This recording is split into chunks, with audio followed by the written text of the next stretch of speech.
Okay,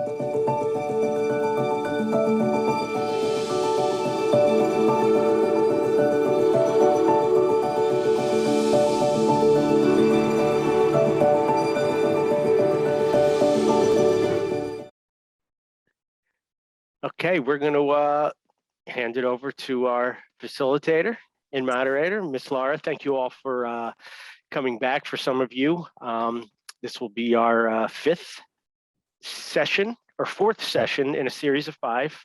Now, don't want to get ahead of myself. Fourth session, a series of 5. Is your first time? Welcome.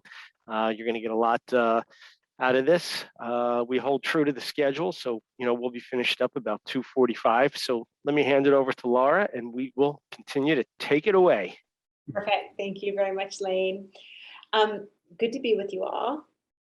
And I thought before we meditated today, which we will do a practice today, I'm gonna take a risk with our meditation today. But before we do that, let's do just a quick check-in to see how is the practice of meditation going for each of you. Anything coming up? Anything that we can kind of spend a little bit of time on to orient to that would be useful and helpful? I'll start. I mean, I was telling Laura before everybody joined, I've really focused the past almost 2 weeks to do a real complete lifestyle change, meditation being a part of that.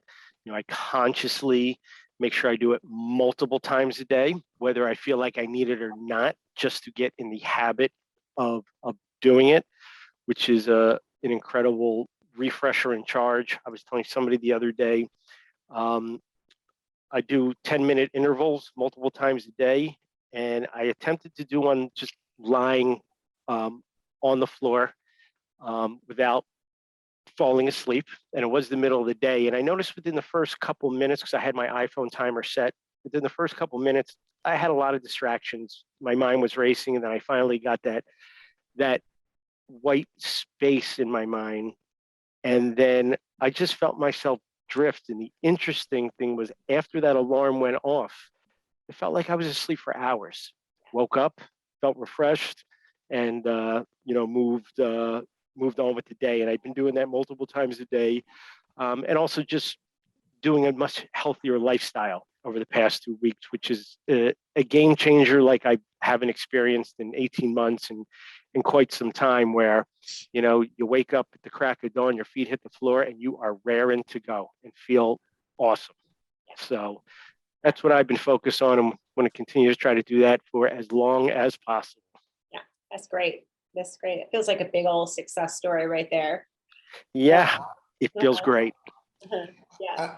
I will weigh in, and I can tell you I've never done any formal meditation. I consider myself a very prayerful person, and for the last at least 2 years, 5 out of 7 mornings, I would start my day with prayer for anywhere from 15 to 30 minutes.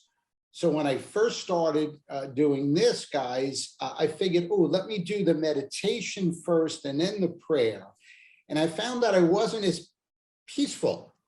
So then I reversed, and I do a kind of 2 readings, 10 minutes of prayer. Then I did this, and it was phenomenal. And, I've stretched it from 10 minutes now to 15 minutes. I still only have about 3 or 4 minutes of white space there because the mind still goes, but it's getting bigger and bigger, the space where I'm just listening instead of, moving. Yeah, I love that. I love that. I love that awareness to reverse that process. Mm-hmm. And so you find what works for you, first of all, but second of all, there's something really potent, and this is, I think, applicable for any of you. There's something potent about seeding your meditation with right thinking. And so if you want something to truly integrate, putting it on the front end of meditation and then going into that spaciousness can be a really good way to bring it all in. So thanks for sharing that. That's awesome. Well, from my perspective, unlike Elaine at my age, I don't get down on the floor because it's too hard to get back up. And I don't jump out of bed anymore. So I don't know if anybody else could relate to that. but come like the afternoon, like around this time, I think I've mentioned before, I've always seemed to need to go sit in a special chair, close my eyes, and just kind of rest, get all the thoughts out of my mind. And I think I don't know if it was Lena Anthony said, it seems like when you open your eyes again, like you could have been sleeping for an hour because you feel so refreshed, but it was really only maybe 10 minutes. Yeah. And that's important, I think, especially in the type of work we do where we're almost all looking at the computer all day. Right. I mean, it's got to burn our eyes out. Right. Yeah. Yeah. Beautiful. Thank you for that. Real quick before, someone dialed in at a 908 number. Who's that? Sorry, guys. Tommy Hill. I had issues with my cable modem. I'm dialing in with my cell phone. Okay. Thanks, Tommy. Yep. So I'll just weigh in for 2 seconds. So where I'm finding it incredibly helpful is, obviously, as most of you may know, I'm looking for a job, so I'm spending a lot of time doing Zooms and stuff. And what I find, where it's extremely helpful to me when if I start feeling some negativity, it's trying to switch that to positive, so I actually will stop and start counting my breaths and just wherever it is, 5 or 10 minutes, and just say, and just try and push the negativity out and go back into a more positive mindset. And it's a phenomenal tool for me to be able to do that, because so much of what I'm hearing now, of course, is no. And, obviously what I need to hear is yes. So I actually create that for myself by stopping and now taking the tools that I've learned and, with these sessions. So it's been invaluable to me these last few weeks in terms of all of that. So I much appreciate it. And, I'm glad to have the knowledge, because it's not knowledge I would have had otherwise. Yeah. Thank you for sharing that. I think, it's something we'll talk a little bit about today, Mark, is one of the benefits of just taking our seat and breathing or meditating or whatever we want to call it, right, is that we get into kind of the whole of ourselves. But if we're just in our minds, like just in our thinking brains, our brain actually has a negative bias. It will tend to spin things to the negative always. It's a judger, right? So it judges everything, and it's a limiter from the standpoint that its job is to create efficiency, simplicity, and then it's also has real strong survival instinct. Mm-hmm. And so it will have a tendency to see the negative in everything, or like the worst case scenario.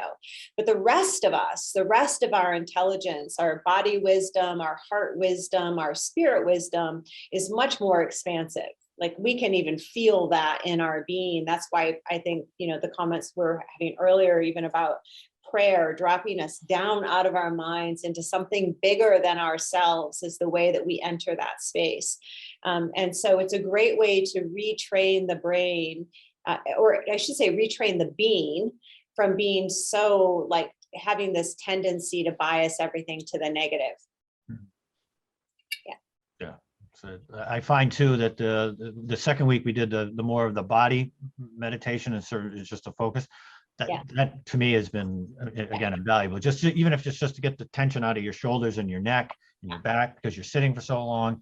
That one to me has been the most effective. Yeah, for sure. Mark, generally, are you someone who, when you need to like work through stress, are you a mover, a physical mover? I will tend to get up and I will get up out of the chair and walk around. And just, if nothing else, just to change the surroundings. Unfortunately, my home office right now is in my basement. So I need to, we'll go up and see the light, if you will.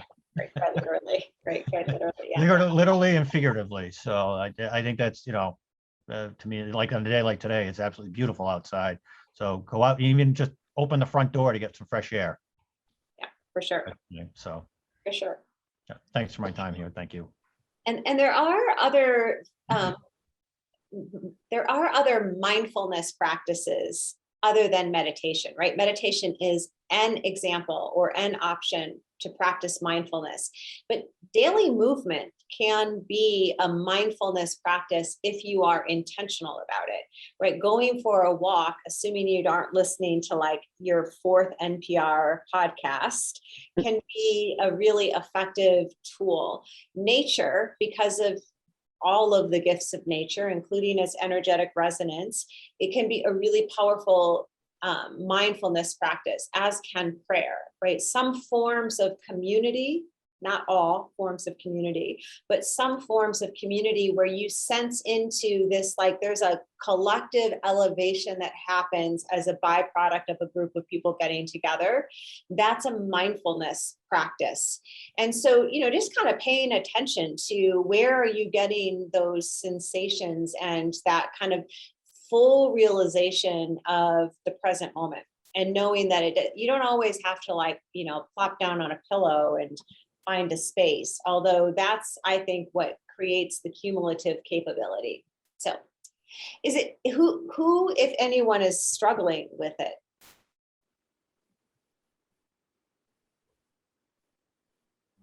I haven't in a while.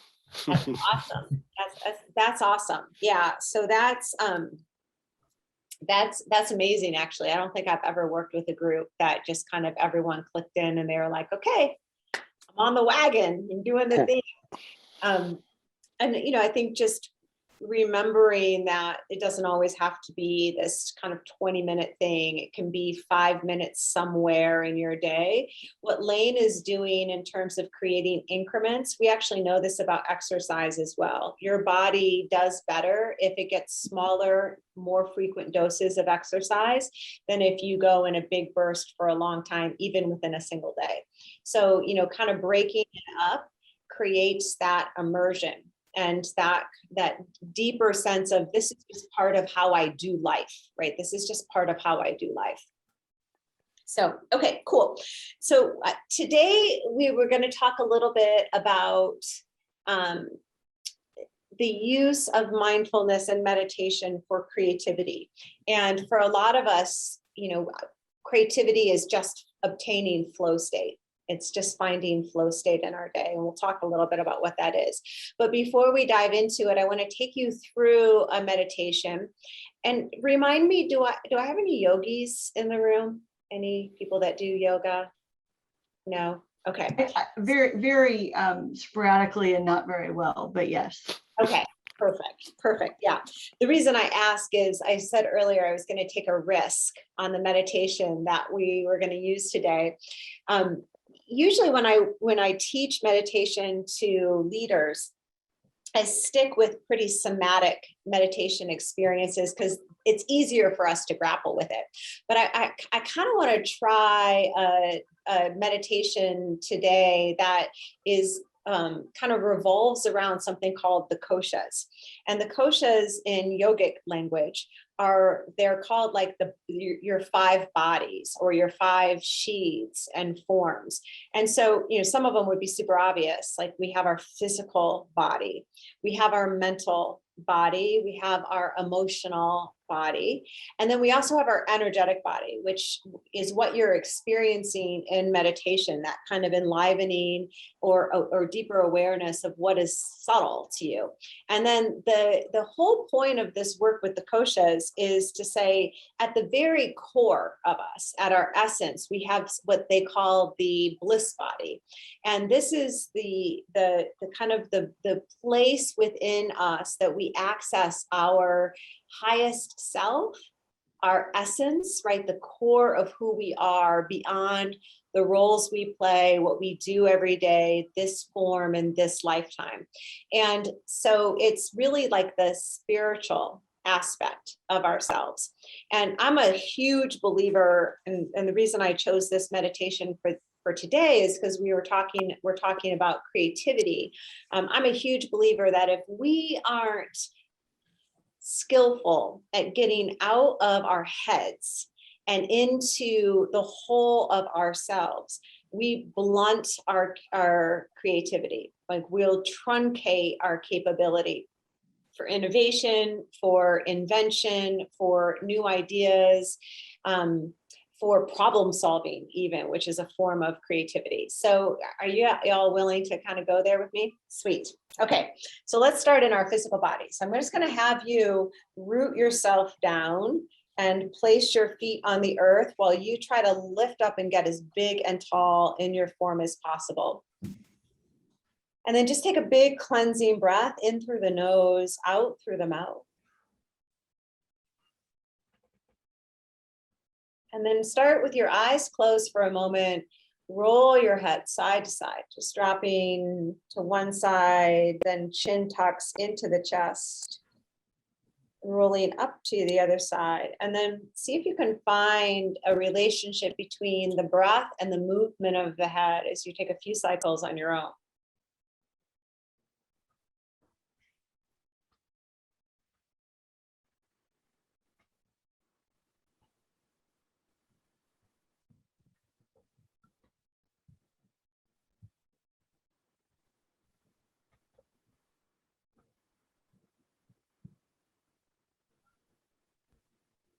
And coming to center, feel your feet heavy on the earth.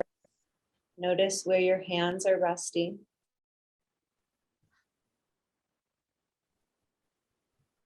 And then tune in to the physical space around you. Orienting. And see if you can feel the temperature of the air.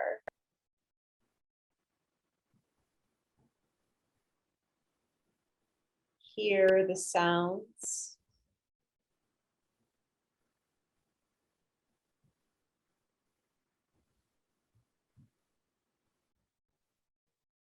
And then either through recall, remember what is physically in front of you by sight.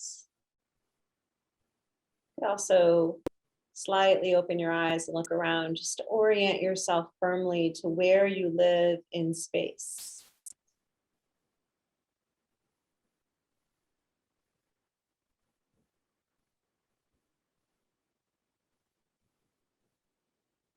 Taking the position of a witness, stepping away from your own being as if you could look back at yourself, see your body rooted and grounded in its physical space, the room, the chair, the nature, the sounds and smells.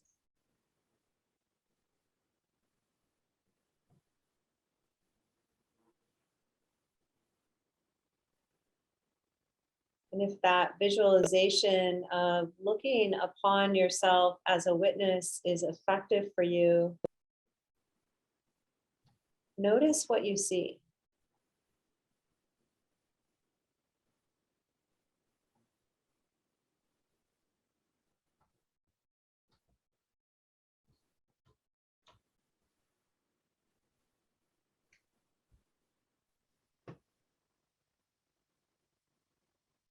And acknowledge the strength, the capability and capacity, the intentionality and the desire of the person that you are.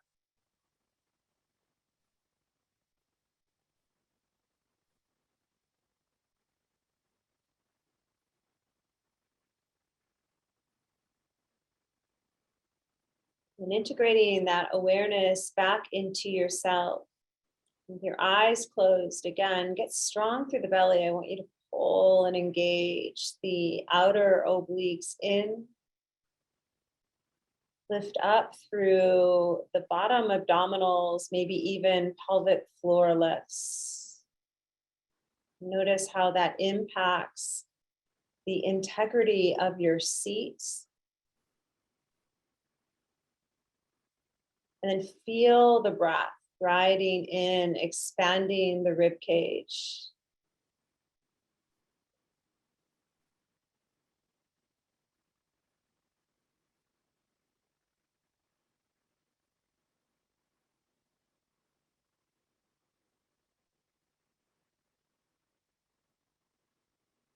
Take a deep breath all the way down into your legs, into the strength of your feet connected to the earth,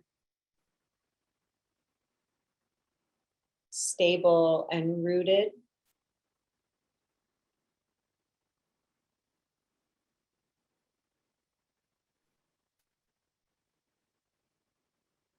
And then take another breath into your belly,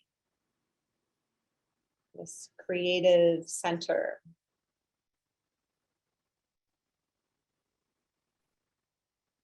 This place of gut intellect.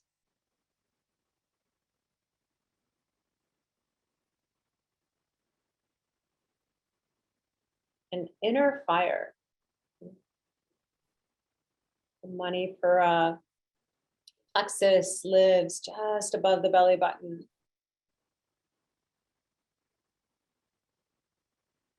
The source of discipline and will and drive. And now breathe across the back side of your shoulders. Feel your shoulders get wide. Keep lifting up, really working your abdominals into the vertical midline.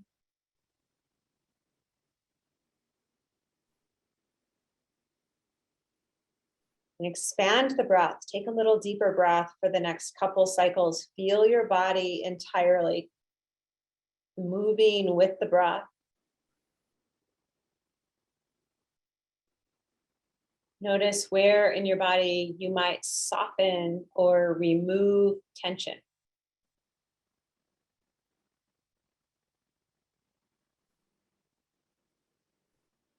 And that noticing of tension is becoming a witness to your own experience.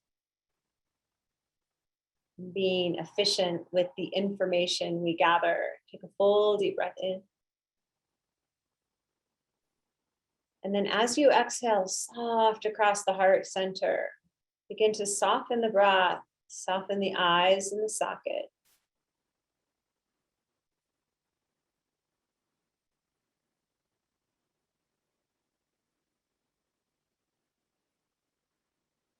And feel the space physically between your ears, above the brow, through the crown.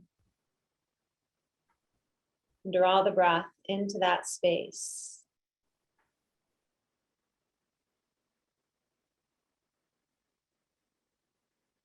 Notice the activity or lack thereof of the brain, this thinking mind.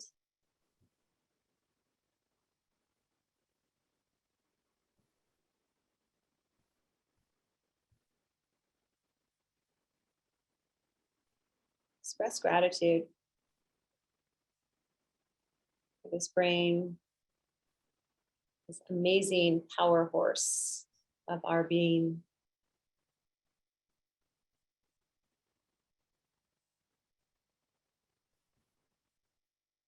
And then drop your awareness down out of your head, back to the heart center.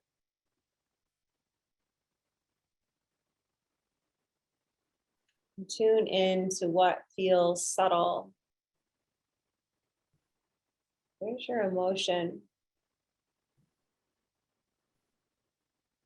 And how do you feel? Just let that answer come in words, 1, 2, 3 words, without a story, without explanation, just awareness.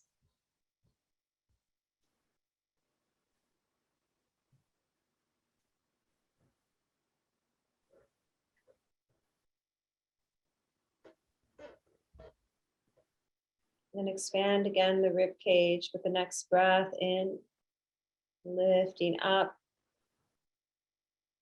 As you exhale, feel your energy drop down into your sit bones.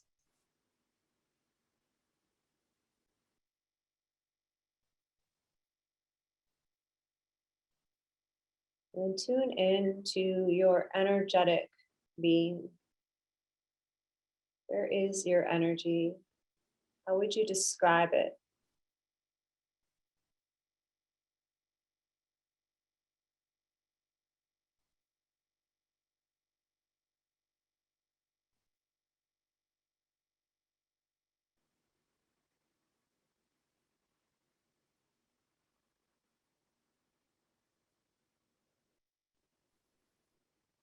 And notice if there is a relationship between your emotion and your energy. Not too much thinking here, just yes, no, not sure. Whatever that answer is, hold space for both the emotion and the energy words that came top of mind for you. We're just going to spend a minute or so in this space, recognizing both, feeling into both.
And now refine your attention.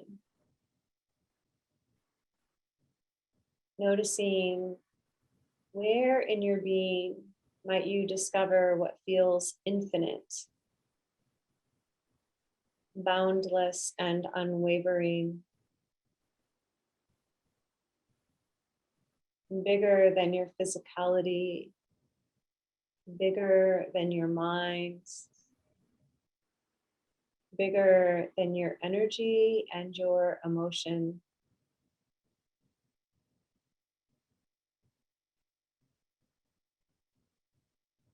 Whatever you discover, all good, no judgment. See where it feels to live in your body and bring your breath there, as if the breath could massage into deeper awareness, richer connection.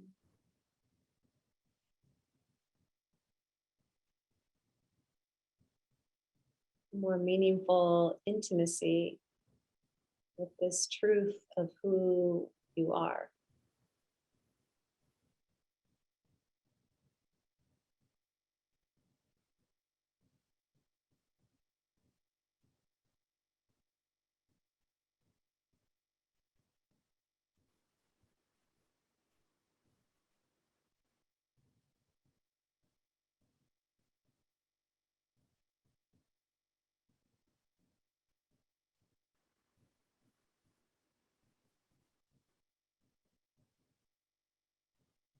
And then using your breath with whatever connection you've made to this bliss state of being, this higher self, infuse the breath into that space. See if you can amplify it in any way.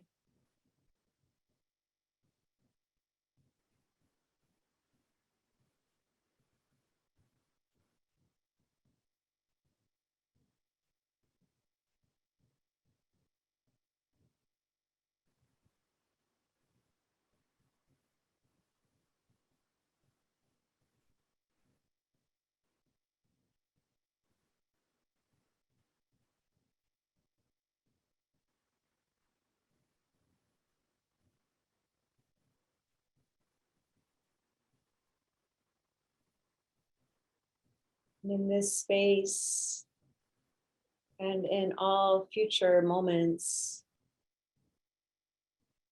when we're able to touch to this bliss body, to touch to this essence, what becomes true?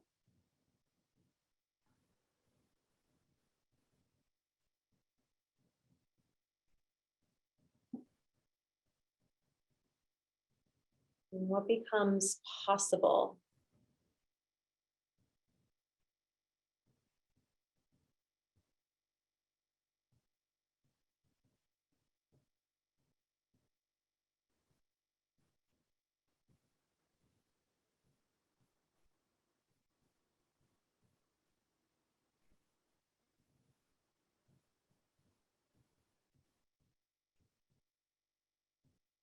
Now channel your awareness back to the heart space. Take a full deep breath in across the front side of the heart.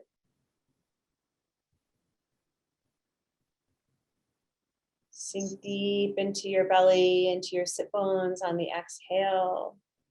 And then take a deep breath in, back up to the space between your eyes.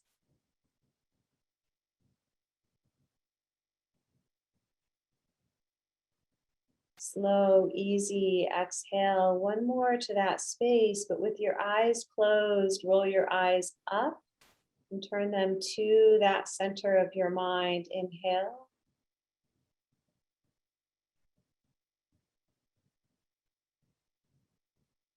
Slow, easy sigh out. On your next inhale, lift up through the obliques, base of the belly, heart broad, shoulders broad. And then open mouth, sigh. And slowly roll your head, ear to one shoulder. Chin drops down to chest. Over to the other side. And then returning back through that same arc.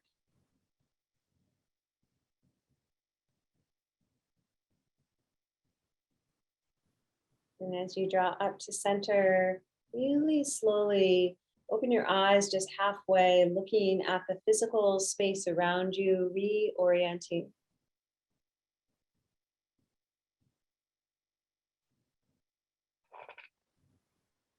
And then when you feel complete in that, you can come entirely out of your meditation.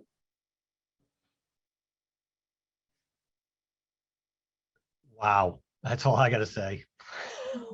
Wow. Yeah. So how was that? Catherine's like, I gotta touch some stuff.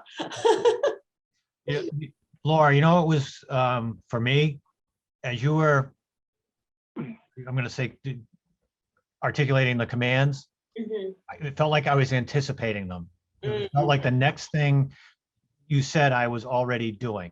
That's awesome. It was, I don't know how or why, I just, that's, through a lot of the stuff as you were moving from the chest to the head, I could feel like I was doing exactly what you were telling us to do before you said it.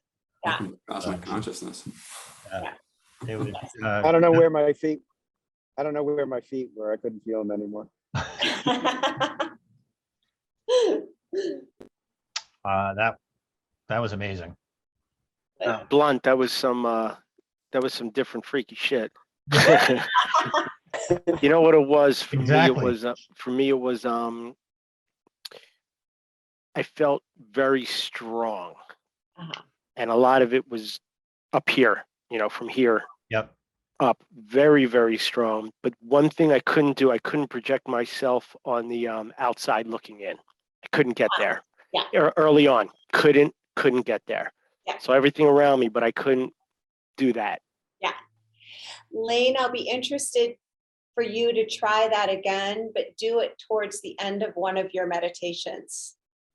When you're doing your solo meditation, just see if you can, if that becomes accessible at the end of a meditation. It might not.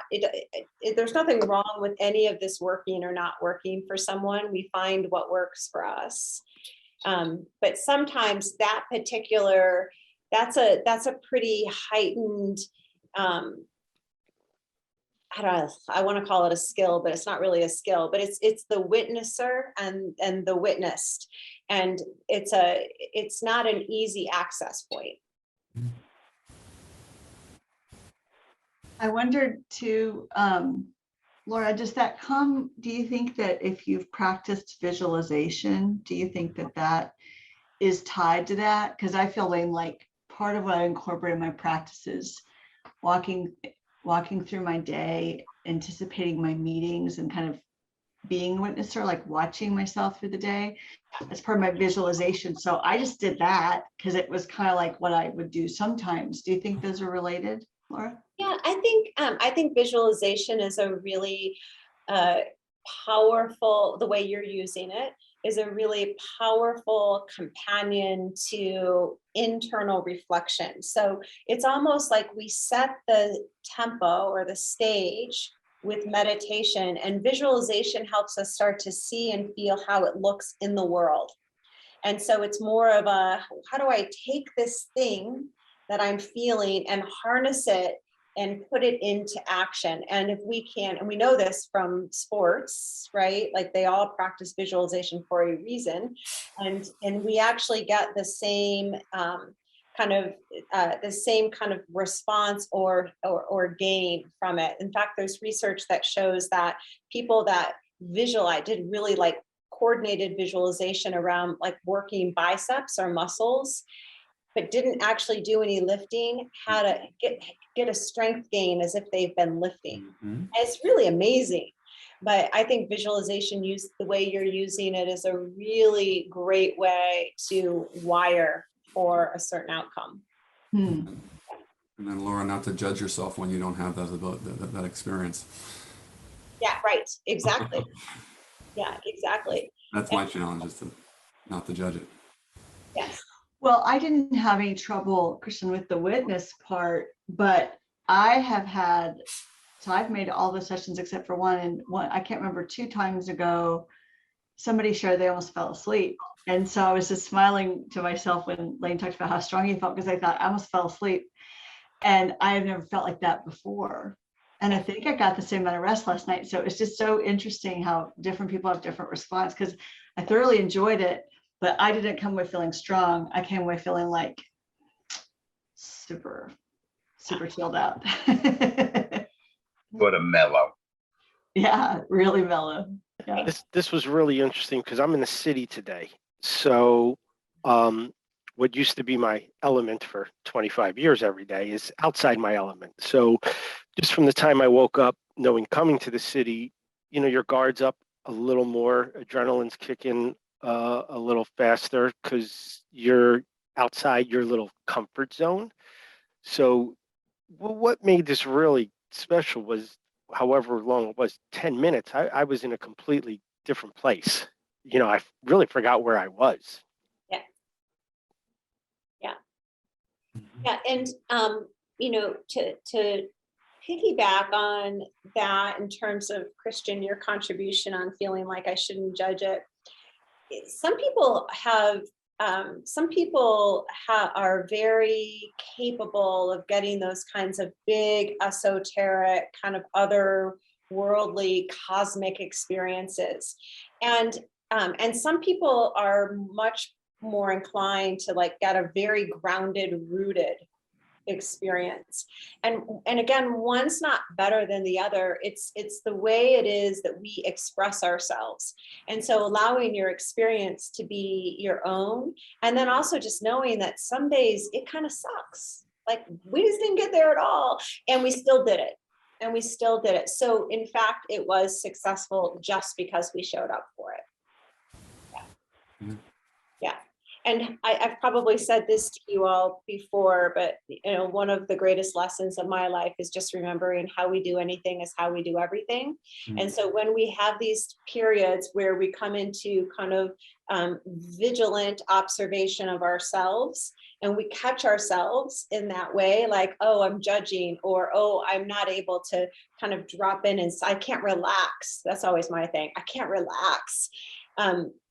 It's just kind of like, well, that's good information for me about me. And it doesn't mean that there's anything wrong. It just helps me to understand the place from which I begin.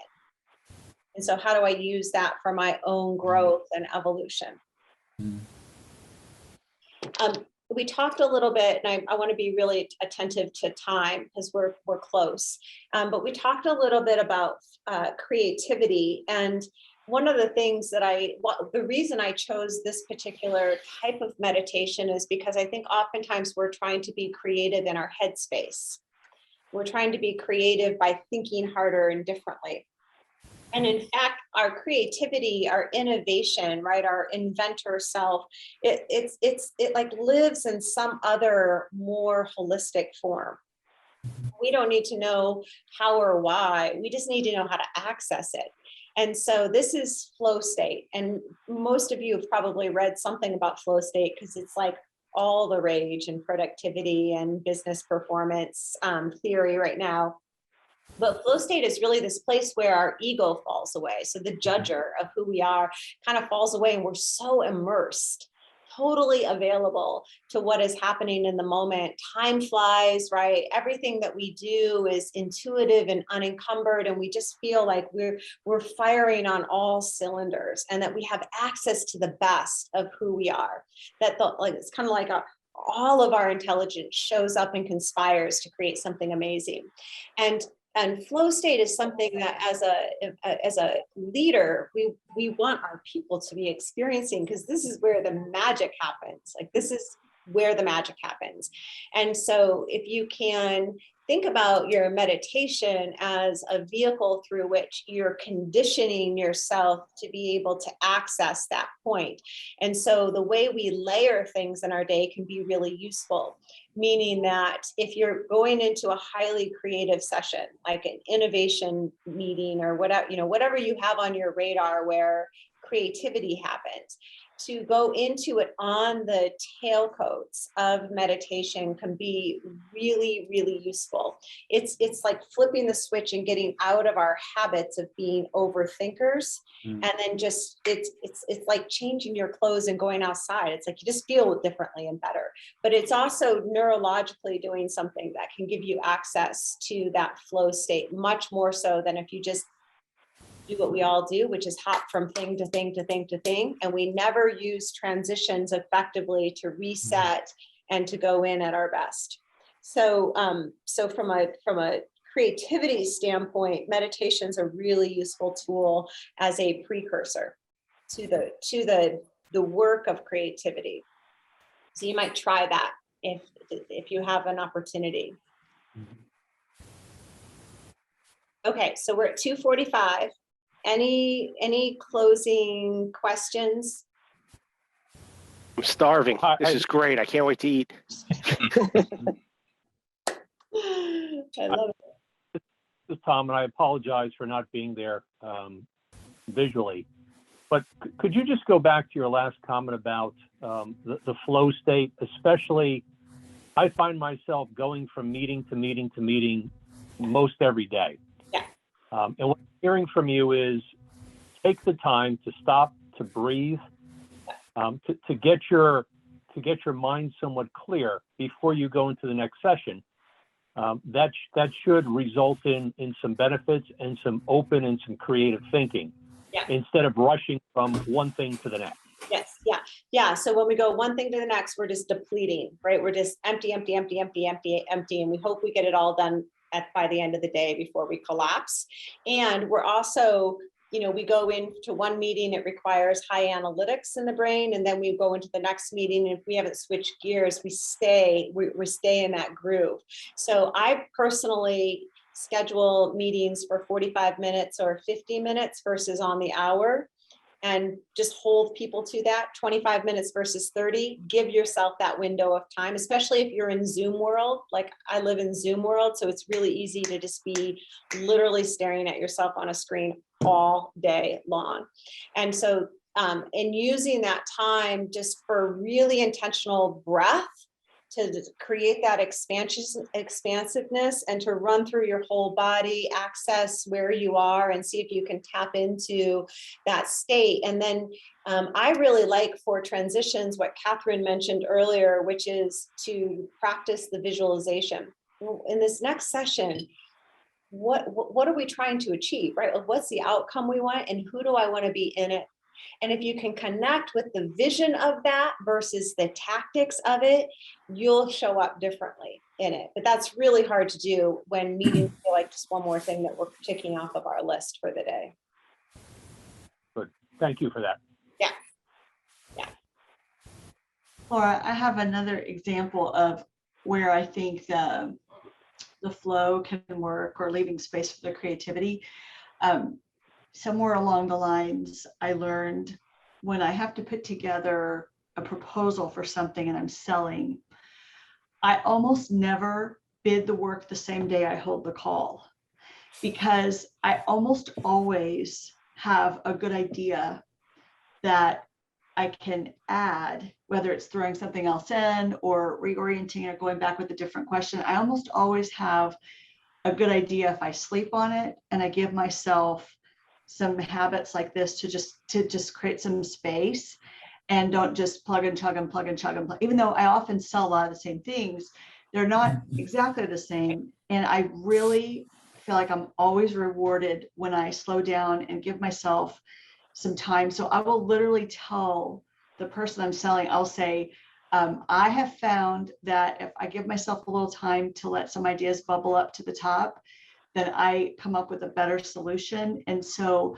this is when I think I'll be able to get back to you. And I've started to ask for the time I need and not feel rushed. And I almost always have a better product for that. So I feel like that's congruent with this. And I wanted to mention that as a very practical application. If you feel rushed, if like, I've got to close, I've got to get this work, I think you can have the opposite effect if you don't leave space for that kind of creativity. Yeah. I think what you're speaking to, Catherine, is your creative process. And, many of us, because we're business leaders, we don't really consider ourselves to be creatives per se. That's really what we are. And so having a clear creative process that we know allows us to access all of that. And creativity never comes rushed. And this just never comes rushed. So I really love that perspective. And I like letting people know that you're doing it that way, because it's a little bit of a pay it forward as well. So I think what Catherine's saying is she didn't leave her term papers to the last night, the night before the term papers were due, like possibly the rest of us. Right. Yeah. This was great. When Thank you you. get to name the deadline, remembering, I just feel like for years, Harvey, I would create undue stress for myself because I would feel like it had to be tomorrow, and it's like, why does it have to be tomorrow? It's my decision. Right.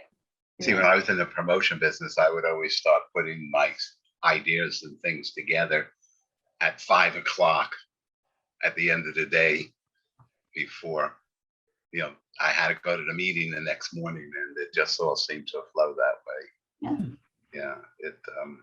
But then I was a procrastinator. I just put everything off until the last minute. Oh, last minute's 9 o'clock the next day. Okay, so your homework is to continue with your meditations. Pick the ones that are working. If that body scan is really effective, use it. If counting breaths is effective, use it. Maybe play with expanding either the length of time or adding an additional time a day, like what Lane is doing, where you're plugging in a second time, even if it's just for 5 minutes, and see what impact that is. And then maybe just one time, if you have an opportunity to use meditation before you go into a session that's a little bit more creative, just to see what that's like as well. Okay, awesome. Thank you all so much. Thank you, Laura. Thanks, everybody. Thank you. Bye. Laura, thanks so much. Thank See everybody Thank later. you. Bye, everyone. Bye. Have a Bye-bye. great day. Thank you.